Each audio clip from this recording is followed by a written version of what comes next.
हरे कृष्णा कृष्णा कृष्णा हरे हरे। नमस्कार दोस्तों, आज हम भगवत गीता के अध्याय 6 के एक बहुत ही खूबसूरत श्लोक पर चर्चा करेंगे। ध्यान योग के इस अध्याय में श्री कृष्ण अर्जुन को समझा रहे हैं कि स्थिर मन की अवस्था क्या होती है। आज का श्लोक संख्या है 19। तो चलिए शुरू करते हैं। सबसे पहले हम श्लोक सुनेंगे। यथा दीपो निवातस्थो नेंगते सोपमा स्मृता योगिनो यत चित्तस्य युञ्जतो योगमात्मना।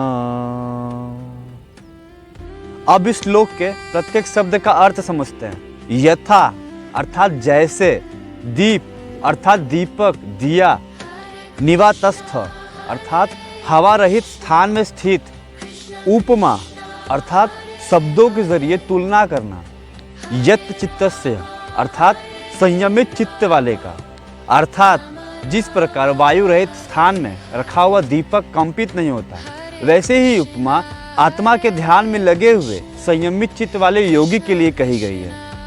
यह श्लोक एक बहुत ही सुंदर उपमा देता है एक स्थिर दीपक की। आइए इसे विस्तार से समझते हैं।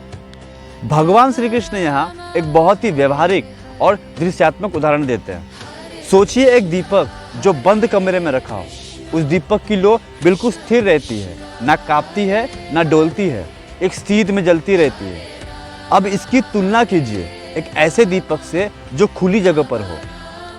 हवा का हर झोंका उस दीपक की लो को डुलाता है, कभी इधर तो कभी उधर, कभी उस दीपक की लो को तेज कर देता है तो कभी मध्यम कर देता है, यहाँ तक कि उस दीपक की लो को कभी बुझा देता है। बिल्कुल इसी तरह एक योगी का मन जो आत्म साक्षात्कार में लगा है, वह निवास स्थान में रखे इस दीपक की तरह स्थिर होता है।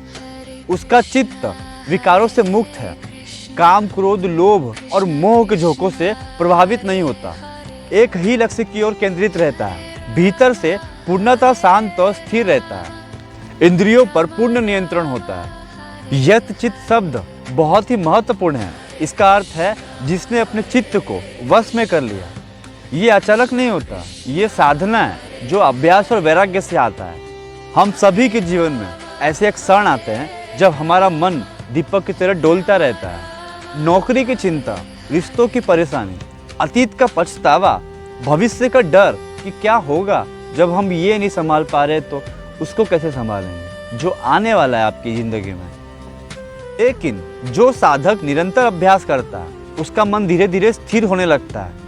यह श्लोक हमें सिखाता है कि आध्यात्मिक उन्नति की पहचान बाहरी चमत्कारों में नहीं है बल्कि भीतरी स्थिरता में है। एक स्थिर मन वास्तविकता को समझ सकता है बिना किसी विकृति के, आत्मा का अनुभव कर सकता है बिना किसी बाधा के। निवातस्थ शब्द यह भी संकेत करता है कि योगी अपने लिए एक ऐसा वातावरण बनाता है जहां विक्षेप कम से कम हो।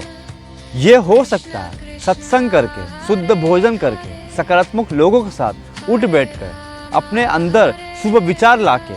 स्वामी विवेकानंद अपने गुरु रामकृष्ण परमहंस से जब पहली बार मिले तो उन्होंने उनमें यही स्थिरता देखी।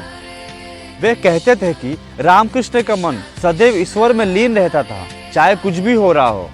सारा जड़ है मन, ये मन ही है जो सारे कार्यक्रम करवाता है हमसे।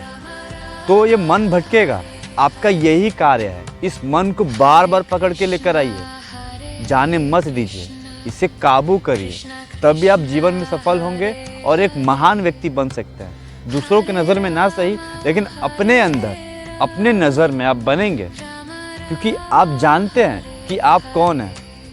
लेकिन इस समय तो आप नहीं जानते कि आप कौन हैं। जब आप अपने मन को काबू कर लेंगे तब आप जान जाएंगे कि आपका अस्तित्व क्या है और आप है कौन। आपके अंदर जो विचार आते हैं, जो थॉट्स आते हैं किसी को लेके, भविष्य को लेके, पार्टनर को लेके, फ्यूचर स्पाउस को लेके, जो भी आते हैं विचार, थॉट्स आते हैं, उनको सोचिए, उनको देखिए, लेकिन उलझिए मत। देखिए, दीपक की लौ जलती है तो उस लौ से निकलने वाली प्रकाश के जरिए आप अंधेरे को देखते हैं। आपको दिखता है कि उस अंधेरे में क्या रखा हुआ था, कि जब दीपक नहीं था तो मुझे नहीं दिख रहा था, दीपक की लौ जब जली तब आपको उस अंधेरे में दिखा कि उस अंधेरे में रखा क्या है, कौन कौन से सामान रखे हैं।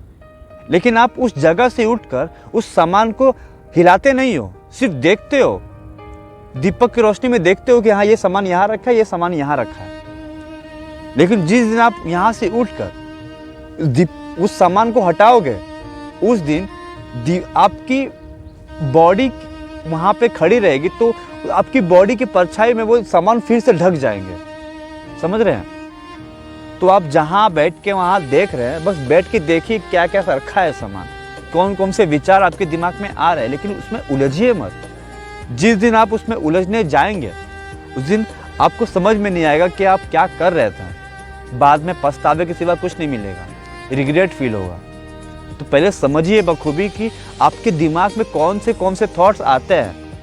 वैल्यूबल थॉट्स है भी कि फालतू के थॉट्स हैं। अगर फालतू के हैं तो उसको नागवारा कर दो, हटा दो, एक्शन ही मत लो उसके ऊपर। तो दोस्तों, ये था भगवत गीता के अध्याय 6 के श्लोक 19 का विस्तार विवेचन। सो आई होप आज का वीडियो आपको पसंद आया होगा, और पसंद आया होगा तो लाइक करिए, कमेंट करिए और सब्सक्राइब करिए, और बेल आइकन पे क्लिक करना न भूलिए, क्योंकि हर वीडियो की नोटिफिकेशन आप तक पहुंचती रहे। सो मिलते हैं नेक्स्ट वीडियो में गीता के नए श्लोक के साथ और नए मोटिवेशन के साथ। तब तक के लिए श्री राधे राधे।